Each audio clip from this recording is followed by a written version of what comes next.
Hi and welcome back. I'm Carly from Soundsight Studios, and today we're taking a tour of the Luna Soul deck. Let's dive in.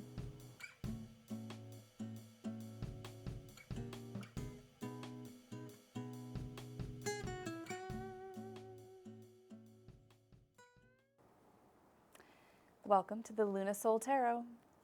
I just got this deck and I haven't opened it yet, and so this is my inaugural look at the cards, and I'm excited to see what we all think.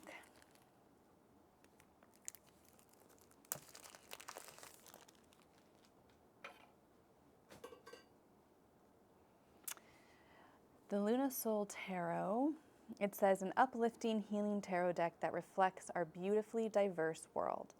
The Luna Soul Tarot is designed to uplift and heal with a soft color palette that gently warms the heart. This deck will wrap your intuition in a positive embrace. And it sounds like there's 78 cards plus 2 bonus cards. Wow. And do you know why we have 2 bonus cards? It's because decks are printed in sets of 80, because the cards are printed on great big sheets of paper. And so it's an even number that gets printed. The artist and creator can decide what they do with those 2 extra cards. And I love it when they decide to give you a benefit to the deck instead of just an advertisement. All right, so it looks like we have a cool book. Amazing, love that. And we are starting off strong with the Fool. And there's a crocodile here. Strangely, I once wrote the book for a deck that replaced the dog with a crocodile. And so I wonder if there is any significance to a crocodile. At least for me there is. So that's a cute place to start. And I like how this character is already stepping off the cliff, just ready to go. A lot of times in tarot, having greenery represents life and opportunity and things growing. And so the cliff has different plants growing out of it, which feels like taking this risk can be really beneficial for your growth. It feels like that could be a symbol here. All right, so that's our lovely Fool. Ooh, the backs of these cards are really cool. And so this would be challenging to use for reversals, I think, but pretty lovely. The Magician. Very traditional iconography, which I love. I don't love that the chalice is upside down because it looks like you're pouring out whatever was in your cup. Normally it's upright. As someone who just always sees the cups upright, that grates against what I'm used to. It's not bad, it's just not what I'm used to. It shows the issue of habit. Sometimes you don't get too creative, but it looks like all of these elements are being held by a string. And so it makes sense with gravity and whatnot, why that would be upside down. So artistically, that makes sense. All right, so our magician is usually about feeling empowered and creative. And this character is winking at us, which is kind of cute. It gives him kind of a, hey, I've got this type energy. So I like that. And then we have some ravens, which I always associate with intelligence. And of course, those big blossoming flowers, which represent resources around him and the ability to, blossom and manifest things into reality. Our High Priestess, the traditional card of intuition. She has her foot on the moon, and it looks like there's a sleeping camel next to her, or a dead camel, but I'm going to go with sleeping here. Beautiful symbolism. A lot of things have stayed consistent. One thing I'm missing is there's no water in the card. Usually there's water in the background and her robe turns into water to represent her synonymous nature with the subconscious and the intuition that flows. So I wish there was some water in this card, but I like how we have yin and yang, and we have the crown of Hathor. Well, this is the triune of Maiden Mother Crone. And the columns have a really nice binary element to them that is symbolized with the sun and moon, which is definitely more relevant to us today than the 2 letters B and J, which reference the Sephiroth in the Kabbalah that were put on the columns of the Temple of Solomon. That is such a bizarre occult reference that most people today don't understand what that means. So this was a really good update. The Empress being pregnant, an absolute must. I love it. I love it. Did you know that the original composition of this card was created after Moina Mathers went into a meditation back in, 1898 or so? And she saw the Empress with this star crown and in this shape. So I love when this is maintained because it feels like that vision was really significant. And I like when that composition is preserved. I also really like the Taurus energy here with the bull. Not only does that relate to maybe Hathor, the Egyptian goddess, but it reminds me of my Taurus friends who I see as the Empress, very much generous and focused on abundance and enjoying the material things around them, but for the greater spiritual gains that can provide. Our Emperor is your card about power, authority, and discipline. And I'm grateful that this guy actually looks a little more jovial. He isn't staring straight ahead at you with a sense of challenge, like, oh, you got to get through me. This guy seems like someone you could go up and talk to. And we have the masculine symbol here, the arrow, versus the Venus symbol on the Empress. So that creates a stronger balance between these two characters. And lots of animal references here. I can see at least 4 of them. And so he feels a little more one with nature rather than in opposition to nature, which is kind of the traditional representation. Our Hierophant is certainly friendly looking. I'm sure many people appreciate that he looks less like a pope and more like a guru. The challenge of the Hierophant card in the modern day is that some people see the religious iconography and it brings up religious trauma for them. So I appreciate when modern decks can take it into more of a spiritual realm where you get the sense of a teacher trying to give you life lessons or wisdom. That was part of the original intention with the card, and I appreciate when someone can honor the intention but modernize it with symbols. The one thing I miss here is that there are typically 2 acolytes down in the corners because it represents building a sense of community or a sangha around wisdom and knowledge, knowing that spiritual growth and learning is not achieved alone. We need others. We need to talk to others. Spiritual growth is a part of love and compassion and learning how to give to others and receive. And so I kind of miss that community sense, but that's just me. And FYI, there's an elephant here. Very cute. Next up is the Lover's card. This angel has 6 arms. I love it. There's definitely connections between Adam to Eve and then up to the angel and to the angel to the divine. I've never seen this represented before. Some people feel like the Lover's card represents 2 different types of energy. Adam representing the head, the mind, the intellect, and this Eve character representing the heart and the spirit. And so when the head and the spirit or the heart are unified and connected, we become something bigger than ourselves and have access to connect to the divine. I love how clearly that connection is showed. And for people that often associate the lovers only with romantic relationships, this can open up new doors of interpretation. It also doesn't look as intimidating here with a tree on fire and whatnot. I really like how this appears more peaceful, serene, and compassionate. One of my all-time favorite cards, the Chariot. The creator really puts more movement into this deck than I'm used to seeing in some of these cards. The Sphinx is looking in 2 different directions is really important because it reminds us how important focus is. The Charioteer is a driver. So this card represents being clear with your intention and going after what you want. You can't do that unless you pick up the reins and are clear about where you're steering your life. So these Sphinxes looking in different directions, kind of looking bored, represent that moment of not having clarity and not directing your path. So that's a really beautiful, accessible interpretation. And then they maintained a lot of the same symbolism down here with Yoni and Lingam. And then I love that they maintained this tent over the character's head, because sometimes the charioteer is a little bit egotistical. They think they're pursuing higher goals, but they're still humble enough to know that what they're after is pretty self-serving. It's pride in knowing that they can accomplish things, or it's confidence. Maybe it's not a higher spiritual goal, but it's learning what you're capable of. So that tent represents that separation from their crown chakra to the divine, from their sense of achievement for themselves, from the achievement for all of humanity with that bigger purpose.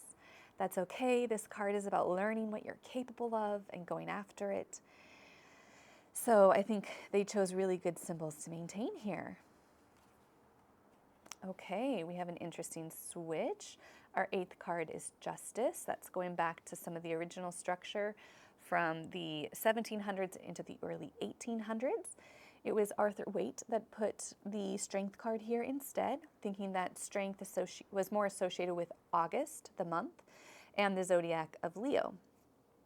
So this is a more traditional interpretation of the spacing. And our Justice card is, well, personally, I'd say a little bit soft. Justice is usually logical. It's agreements that we make from an intellectual space based on what we think is fair and right in the moment. Maybe it's not fair and right for everybody, but it's the rule that we make. This card has all this water in it. Water usually represents the subconscious and being kind of flexible. So it's really the antithesis of what I think of with justice. And also that curtain typically extends all the way across the card because it represents a block from the, a separation from the conscious and unconscious mind. Meaning that justice is taking place in the conscious mind with the rules that we are living by in society. So if I was interpreting this fresh, I would really interpret justice as knowing that you can change the rules and being flexible with them and letting your sense of what's right and what's fair adjust as circumstances around you adjust. Up comes the Hermit, card number 9. They replicated some symbolism here. Typically, our lantern is the light that the Hermit is shining, and instead they also added it at his heart. There's nothing wrong with that. The Hermit is able to guide his own path.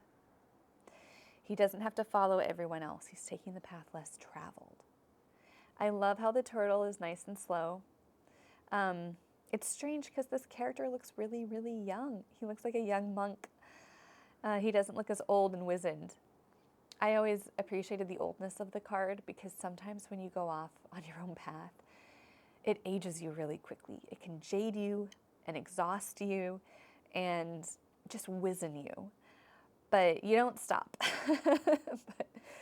There's a maturity that occurs when you are fully independent and when you have that fierce self-reliance. And that used to be symbolized by the Age and the Hermit card to me. Maybe this is a nice update that I need to get more used to. Our Wheel of Fortune. So the Wheel of Fortune is intentionally a complex card because you aren't meant to know what the future holds when this card comes up. You just got to go with the flow. This maintains all of the same symbolism that we see before. We have these books, we have different gods from Egyptian mythology, we have the cardinal zodiac signs, and the elements here represent, obviously we have the 4 elements represented in these characters, and we have the 4 apostles.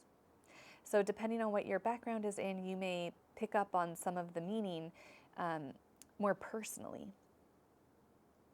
And then what's interesting is they took out the alchemical symbols and put in a yin, a yang, a sun, and a moon. So I'm seeing consistency in the symbolism and the way it's been translated. So that's great.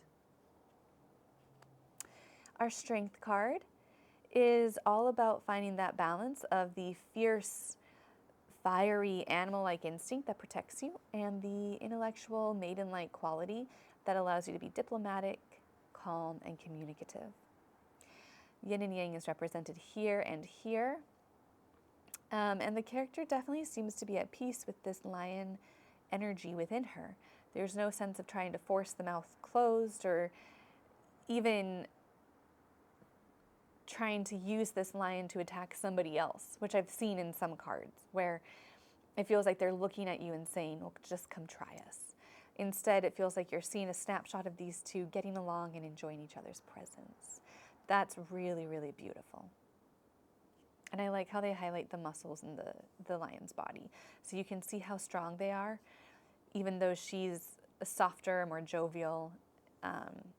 You see a great balance represented in what a whole and healthy person looks like, who knows how to use their power and intelligence simultaneously and well. The Hanged One. This is our Hanged Man. Fun fact, this is how they used to paint traitors in Italy in the 1700s. If somebody stole money from a wealthy person and skipped town and couldn't be punished for this, then that wealthy person would commission a portrait of them to be painted in the town square in this position. And it was meant to be shame-inducing. So why is it here? Well, it's about being strung up and being blamed for something that maybe wasn't your fault, maybe being a martyr. But it can also, in modern day, this card represents needing to hang out and be okay in an uncomfortable situation. Whether or not you've been blamed for something, it's about being patient until somebody can come help you get cut down. I like that it's connected to this bat who's hanging in the same way. The bat isn't worried about this posture. This is comfortable for them. And so even though this character seems to be sweating, the bat is modeling how to be calm and make the most of that moment.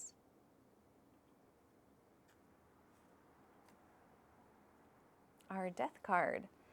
All right, so we are also going back to some older iconography, back to the Marseille times. The Death card typically had a reaper with this huge scythe, and a modern symbol added is the bee and the flower that's coming out of the character's chest. So I really like that sense of life coming from death. We have a beautiful sunrise. I'm not sure why there's this primordial fish up on the grass, but I'm sure there's a reason if I read in the book. And it does look like the skeleton is smiling. So I like that a lot. Just a great reminder that everything is a process and we have to allow things to die in order for something new to grow. It's the circle of life. On to Temperance. If death can represent an ego death for us, then temperance is the light that comes in. A crack lets the light in, a higher consciousness flowing in to guide you once your ego has been knocked to the side. I love, love, love the rainbow behind his head. And it's strange to have this giant serpent in the background with these bees. I'm not sure why there's a huge serpent there. But sometimes the serpent is associated with death because of the way it sheds a skin. And so perhaps this is a symbol of, being refreshed after going through a period of letting go. Temperance is about finding that peace and healing. The Devil card. Yeah, okay, this is not nearly as scary as most other Devil cards, except for the fact that you have these people naked and strung up. That's kind of weird. But that face is strange. I feel like he wants a fruit snack. He's just showing up hungry for something. He doesn't seem angry. He doesn't seem aggressive. Very interesting depiction here. Our devil typically represents indulgence, listening to the base instincts and doing what feels good instead of doing what is expected of you. So, a curious card there, but I can understand a lot of the symbolism. Here's our Tower. That purple sky in the background does a lot to take away the fear of the card. They definitely kept the same iconography here, but because the people are so much bigger than the building, they seem disconnected. So somehow it feels like they're not as, it doesn't seem as scary. It doesn't seem like they're falling from the building. It seems more symbolic. This character has a brick in his head, not cute, and he's falling towards flames. The other character appears to be meditating, and even though she's lost her ego, which is the crown falling off, she's heading towards water. So maybe a good symbolic reminder to flow with change and embrace it in a way that enlightened beings can, rather than trying to fight it and have rigidity. Ooh, our star is usually my favorite card. This one is not my favorite card. I don't like this at all. That's just my gut reaction. But let's look more closely. First and foremost, I do think the actual stars themselves are gorgeous. I love the geometry and the detail there. I like that our female character has hairy legs and is normal sized as a human. And yes, we do have the water, but it seems strange to me that she's looking out and that expression on her face doesn't feel very confident or very comfortable. So it's like she's being distracted from the water that she's pouring instead of feeling in harmony and at peace with the environment and the situation. And then there's no other greenery or trees around her, so I also get the sense that she might be kind of, what's the phrase? It just seems kind of sparse out there. And so there might be an increased level of vulnerability because there's nothing protecting her. I kind of get a feeling when I look at this. But I'm going to have to make some more, I'm going to need to do some readings with this card and see how it plays out for me. The moon.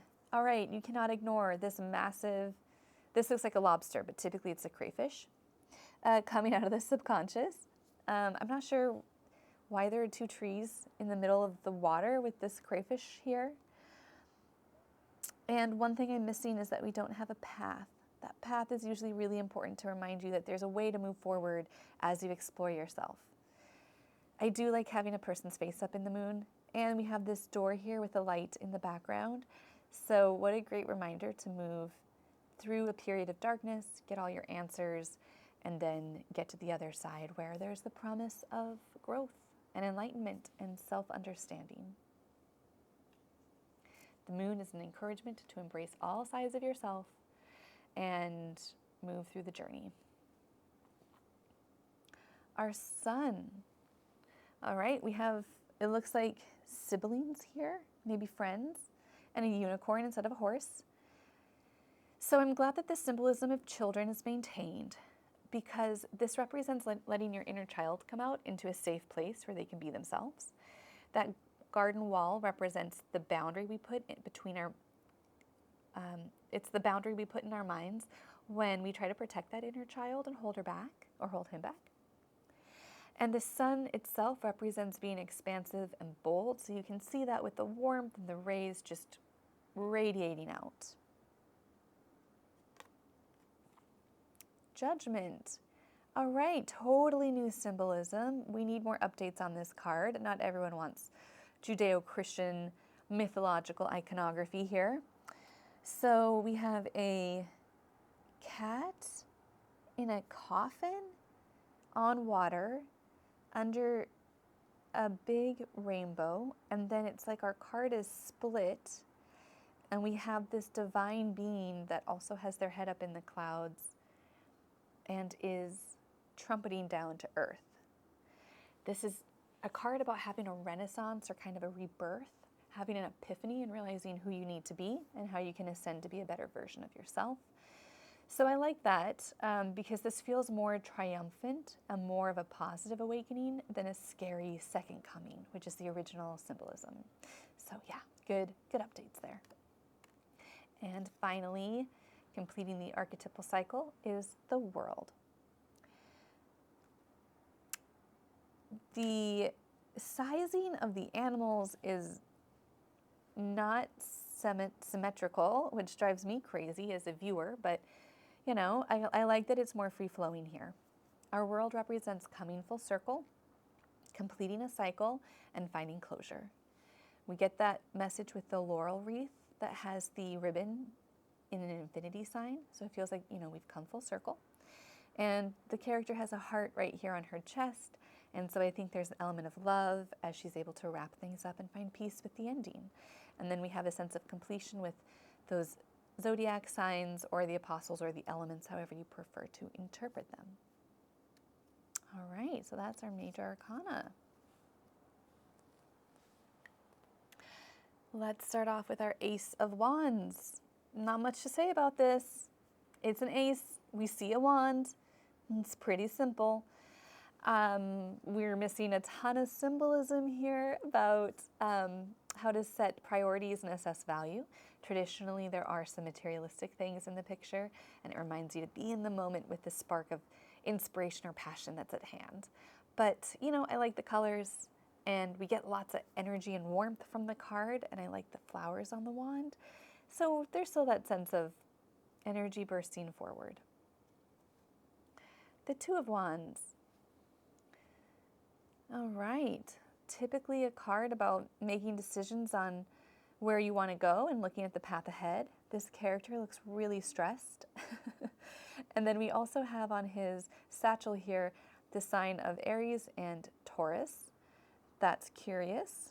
I don't know what that means, but I'm sure the book will tell me later. And yeah, the poor person just looks really stressed out. I don't know if I'd want to be him. But it does maintain this idea of surveying a landscape and deciding what path you want to take to move forward. The Three of Wands is a card about planning on collaboration and learning how to network with others. I totally don't get that from this card because there's nobody for this individual to network with. And I'm not sure what the structure is that he's building. Is it a spit for a fire? I don't know. But definitely the individual is contemplating something. I would have to go to the book to find out what that is. What do you think? Is this card too empty for you? Or are you getting a different meaning from that? Let me know down in the comments. Then we have our Four of Wands. Okay, love this. All about celebration. Typically, the Four of Wands is in the shape of a stupa, the Jewish structure under which people are married. And that's because a lot of Jewish tradition and mysticism and Christian mysticism and tradition was put into the deck in the 1700s to 1800s and then just maintained. So I don't mind that got changed at all. And I really like how this gives us a sense of joy, and we still have a sense of stability. We have all four members of a family, and people look really happy. Beautiful. Our Five of Wands is often a card about coming up into some conflict. You can see lines getting crossed here, and this character maybe doesn't know how to engage. So I like that, because this looks like a mess. This doesn't look very planned out. So the character is figuring out, is this the right problem to solve, or should I circumnavigate it and move on to a better problem that's more worth my time? Good representation. The Six of Wands represents victory. More specifically, you deciding how you define victory. What is success to you? You get that triumphant sense with the hand being lifted up. You have the beautiful laurel wreath representing victory, and then that sun is bright. So you see, I don't know, maybe that self-expansion and self-confidence.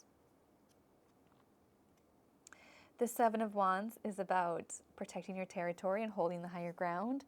This character's stance looks like she's about to get knocked over. I wish we were seeing a little more strength there. But at least the composition here puts all of the conflict on the right side, and she has well protected her left side, or the side behind her. So she is standing up for herself and figuring out where her boundaries are and advocating for them. So, good card. The Eight of Wands, interesting. Normally we see all of our wands on the downward descent. Here we see things moving upward. It's that sense of being in motion and moving and making changes, even if you don't exactly know what the outcome will be.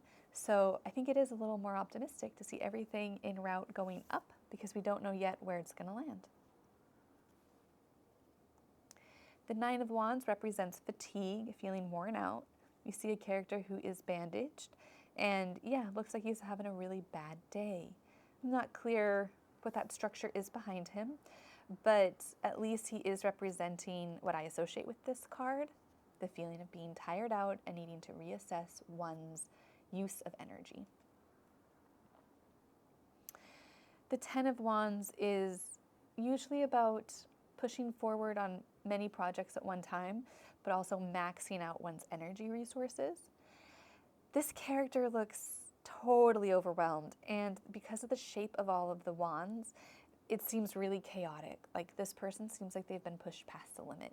I wonder if this might be a better representation of burnout rather than ambition. Coming into the court cards, our Page of Wands is usually a playful and a creative character. I've never seen a Page of Wands with style that amazing, but with all that pink, it feels like they're out there to explore the world, and they're not afraid to be they're not afraid to be seen and kind of be themselves. I like the fire down here. Feels like they're motivated by that inner fire. And traditionally in the Wands cards, you see our pyramids because it represented that sense of adventure. These cards were made in Italy and in England, and so when the Egyptian pyramids are added, it's this representation that the character is going to a totally different continent, ready to explore a new culture. And they kept it in this deck too, so that's great. Our Knight of Wands is a character who's, I always associate with supreme self-confidence and someone who's ready to be bold. I like that the horse is switched out with a lion, but I'm not getting a ton of energy from the character himself. So I'd have to go to the book to understand what they were trying to do with this picture. At least his arm is raised and that lion is being really bold. So I always interpret this card as being ready to show off and, talking your shit.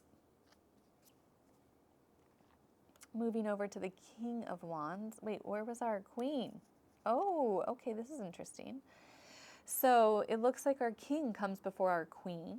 This character represents typically being a leader who tells other people what to do and helps to motivate them. Let's compare that now to the Queen. I wonder if she is supposed to be the supreme leader in this tarot deck. She represents having a lot of confidence, typically leading herself, practicing more than preaching, and setting an example for others. The Queen of Wands specifically is very confident in who she is and encourages self-expression. Even if people don't like what she says, she'll say it in a way that is entertaining and interesting and engaging. So kind of an entertainer mentality there. Moving over to our cups, it does look like these cards are in a traditional structure. So our Ace of Cups is about having emotional fulfillment. I love, love, love that the cup is on a lotus flower, or maybe a lily. I don't know if I can say it's a lily because there's no pad underneath it, but anywho, it represents a cup that is overflowing with water and abundance and beautiful things. So an encouragement to allow your heart to do the same. Our Two of Cups, beautiful. I love that we don't have genders here on the characters, but we see that sense of connection and a rainbow being shared, and also that quality of duality. I always think the Two of Cups, which represents having a heart-centered connection, needs to begin within the individual. After an individual is in love with themselves, then they can open that up and share love in friendships and romantic relationships and with family and with community at large. So I love that this duality allows us to embrace maybe masculine and feminine sides of ourselves, dark and light sides, whatever you're trying to bring into harmony and balance. Our Three of Cups is a famous card about embracing community and friendship. Typically, we always see women raising glasses together, a reminder to invite spontaneous celebration into your life. The Four of Cups is a character who is hesitating before he accepts something new. Because we don't have a hand reaching out to offer this character something, my interpretation of the card is that he has a great opportunity if he chooses to look at it. Normally, I don't associate that with this card. Usually, it's more of an encouragement to step back and not say yes to something that isn't right. Here, it seems like be more aware of what's around you and say yes to the opportunities that are staring you in the face or hanging right above your head.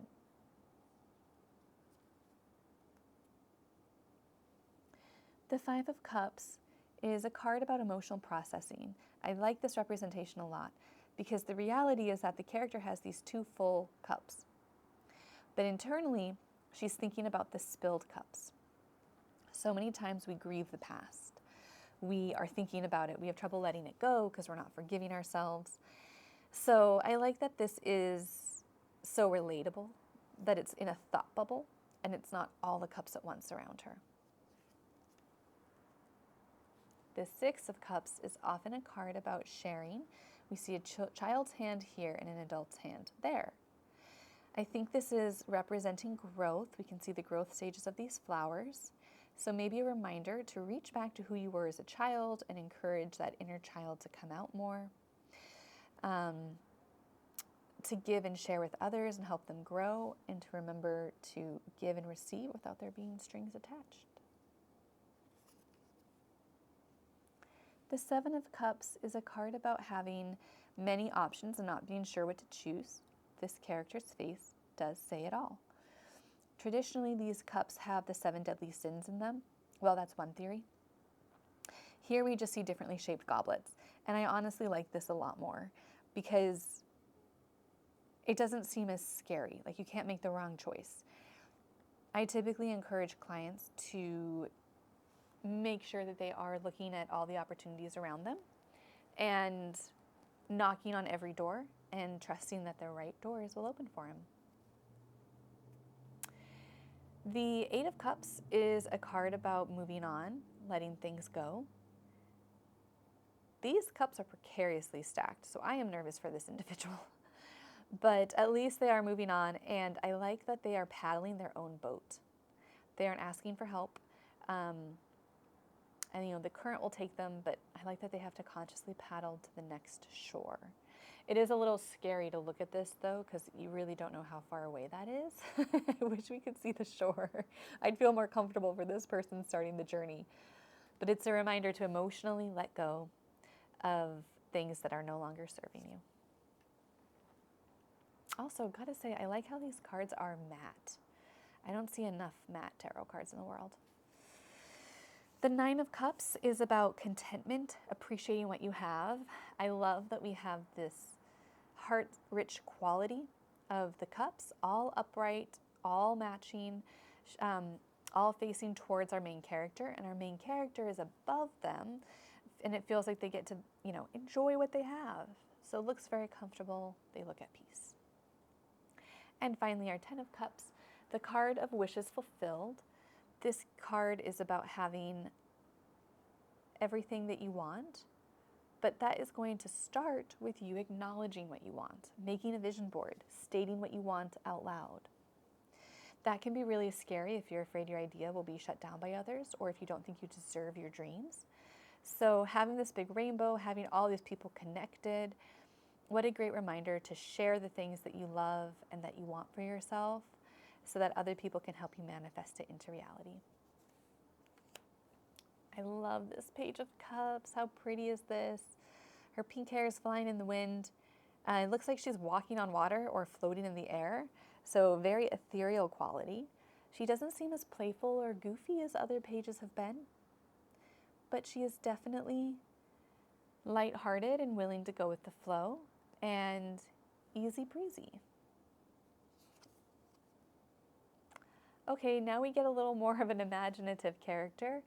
The Knight of Cups, who I associate with being a hopeless romantic, is riding a fish and is lifting a goblet. So definitely seems like he's in his own dream world, and I wish him well. I think that is a very imaginative card. And sometimes you have to be a little crazy to visualize what's possible before it's actually able to manifest. Then comes our King of Cups, also lifting a card up and out. Maybe a reminder to keep your heart front and center as you choose your desires and go after them. Our character has a really strange nose. I can't get over that nose. I don't know if that was intentional or if that was just a accidental scribble and then there wasn't time to fix it before the final printing. But that's a really interesting choice there. And finally, our Queen of Cups. I really like how so far the kings have been sitting sideways and the queens are sitting full frontal.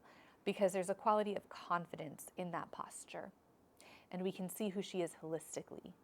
So I like that symbolism of being able to more fully connect to the heart with the eyes of our leader, our Queen of Cups, the emotionally intelligent person who has mastered emotions and is willing and able to teach you how to do the same.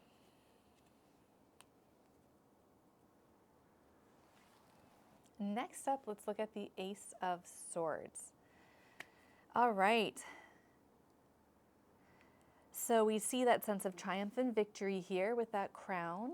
And then what's down here is the triune, the maiden mother crone, symbolism from feminism that represents a woman's hormonal stages of maiden mother, older woman.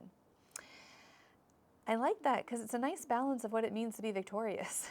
Part of it is about embracing the transition and the shifts of time. So it kind of adds a softness and a feminine quality to an otherwise very strong, masculine, straight line image of the Ace of Swords. Our Two of Swords is often about feeling a little bit stagnant and needing to block people out so you can better understand yourself. We don't have any people represented in this card, so it's a little hard to understand how this relates to an individual because we don't see them interacting, but perhaps somebody threw swords down because they were done with something and they needed to step away. It looks like the swords are breaking down. They're not in good condition. So maybe it's that sense of leaving things behind and just not touching things for a while if it's not working out for you. Our Three of Swords is about heartache. I love that the heart is broken into 3 portions and a sword is going through each portion. Weirdly, this reminds me of a Valentine of some kind, but we get the sadness from the water in the background and a reminder that everything is just a season and this pain also will pass. The Four of Swords is a card about rest and relaxation. This character is at peace and at ease. It looks like there are some swords upright, some swords sideways. Usually there's one sword available on the other side of rest, but here it looks like they're all just hanging out. I do like that they're all in cases or scabbards. Is that what these are called? So it feels like fighting isn't needed right now. These can be put away, swords can be put away, and an individual can be in comfortable clothes, resting in a safe place. Good symbolism. The Five of Swords is about being willing to fight for something that you want. Here, it looked like it was a bloody battle. This is a little bit morbid. And the character is feeling victorious. I get the sense that the meaning here is that you shouldn't have to kill to get what you want. But that's just my interpretation of the meaning of the story. And it looks like people are really afraid of him. So maybe a reminder to not be too aggressive in going after what you want. Our Six of Swords is about moving from a hard time to an easier time. I like how the character must have started out on this barren rock and is moving towards a rock with flowers and grass.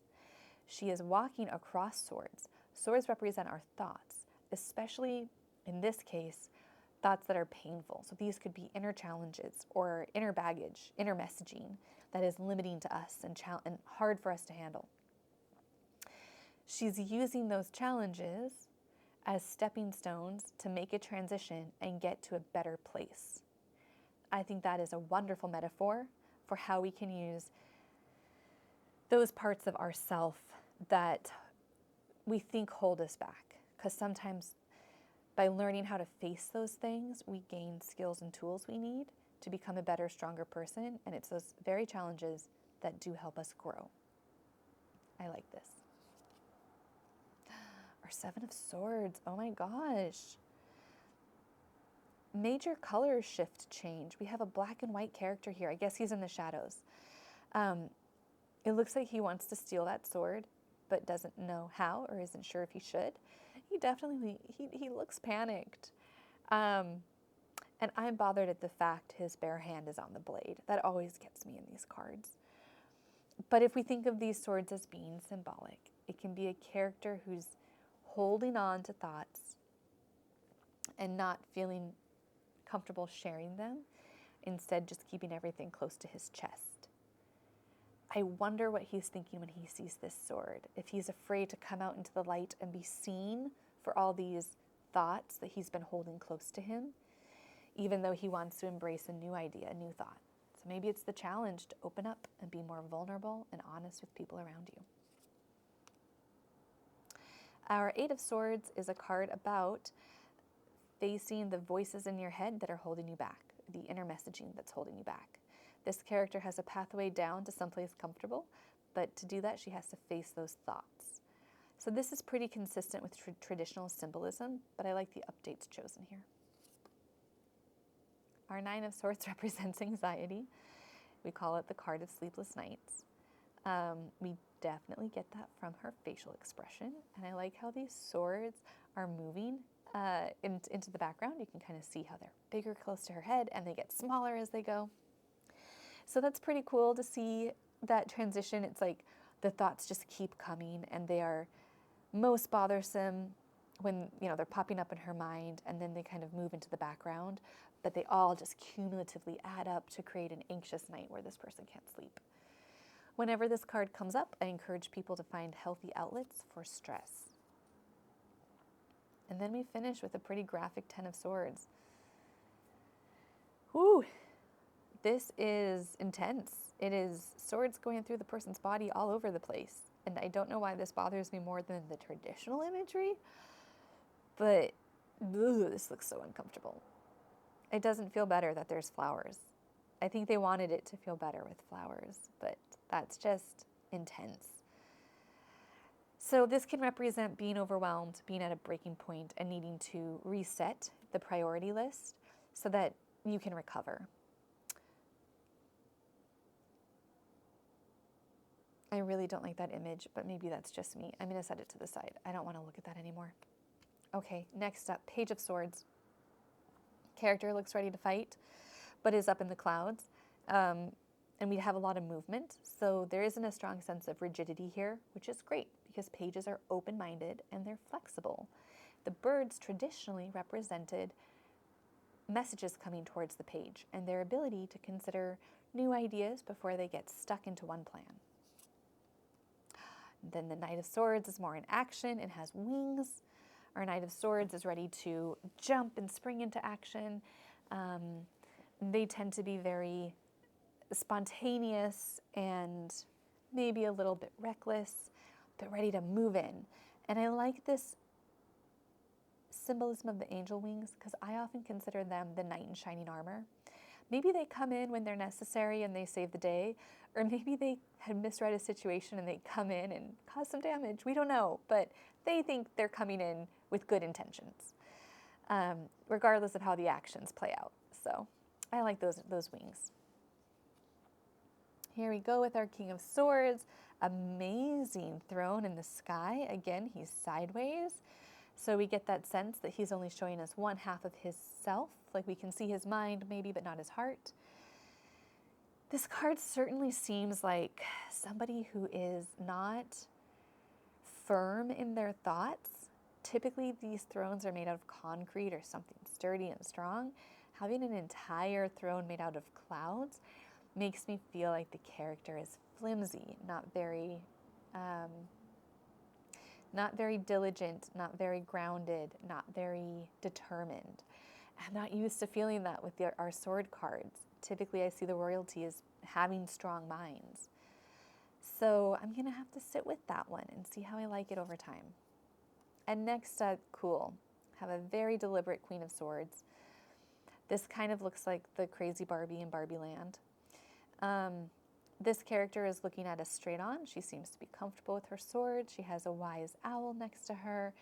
Seems like you could go to her for some good advice and that she'd be willing to fight for what she wants. Love that balance. Moving into our suit of Pentacles, this is the Ace of Discs. A beautiful mandala-like disc coming out of the flowers. Usually this card represents a new promising start in the material world. Seems like things have already come to fruition here, but I still like this idea of, things just getting started. So all about planting the seeds so new things can grow. And I appreciate the biodiversity down here as well. The Two of Discs represents having a balancing act. This character is so sweet and playful. They make it look easy to handle all the things going on. And maybe that can be a reminder when you're overwhelmed to just try to keep the balls in the air and know that you've got this. The Three of Pentacles or Three of Discs is often about having a strong sense of recognition, knowing that you've done a good job and letting other people give you praise.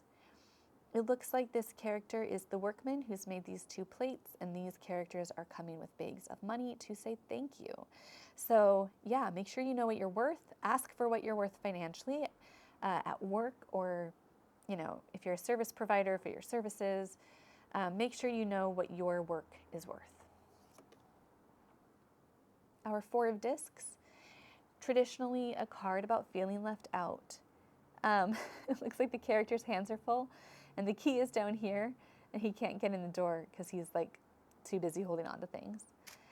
That's an interesting representation. Seems really sparse. I guess a reminder to not hold on to things so tightly that you're not able to pick up new resources and be available to help yourself when necessary. Like, don't let fear block you from flow. The Five of Discs is a card about taking on a really big burden. I think this character could do well at asking for more help from others and not feeling like they have to be such an outsider and do everything on their own. To answer that theme is our Six of Discs. I love the hearts that are here. This is about letting other people help you and allowing there to be a nice flow between give and take. The Seven of Discs is a card of somebody who's reflecting on if the fruit of their labor last season was worth everything they put into it. So it's a gardener taking a pause and assessing literally the fruit on this plant that they helped grow. The Eight of Discs is the card of the apprentice. It's a reminder to just keep working on things. I think we can see a clear progression here in the discs as we see the size change. And this last one has this really big black circle around it, so it feels like it's the most polished, the most finished, maybe the most confident one.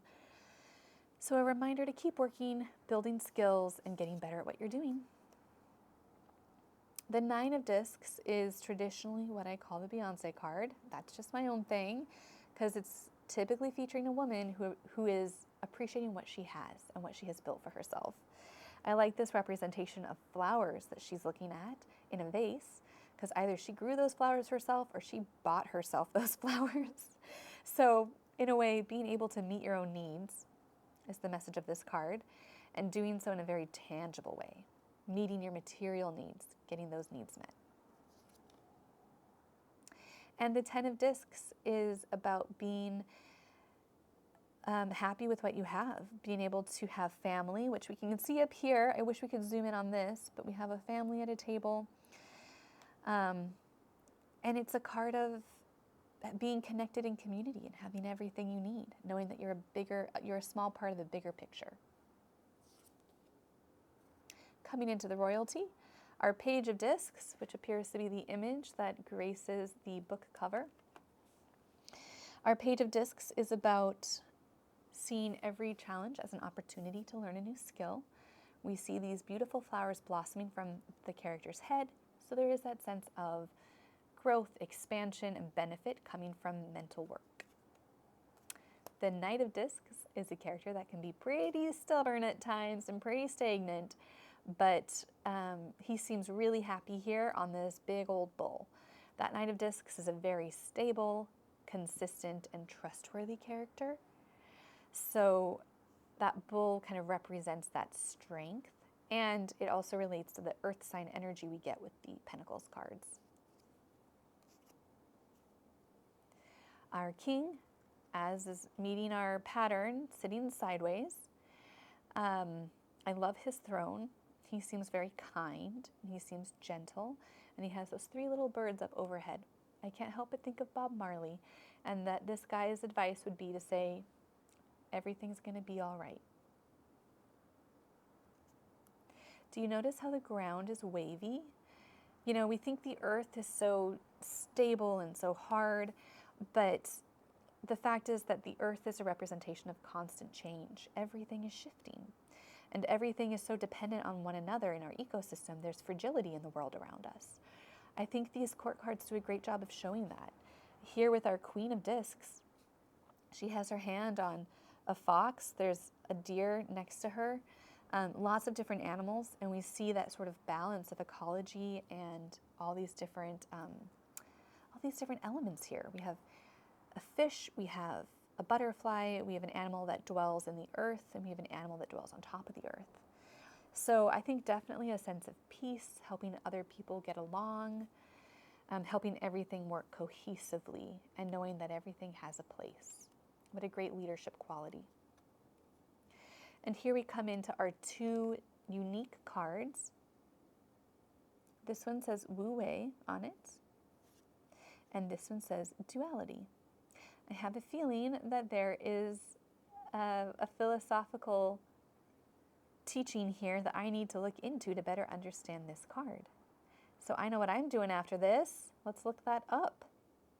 Beautiful cards, what great intentions to have, and I can see how beautiful it will be to work these into the deck and let them pop up as needed. All right, that is the Luna Soul Tarot. What did you think? Leave me a comment and let me know if you would buy this deck or if you already have it. Remember to like and subscribe for more cool content like this, and follow me on my socials to stay in touch. I'll see you next time. Happy reading.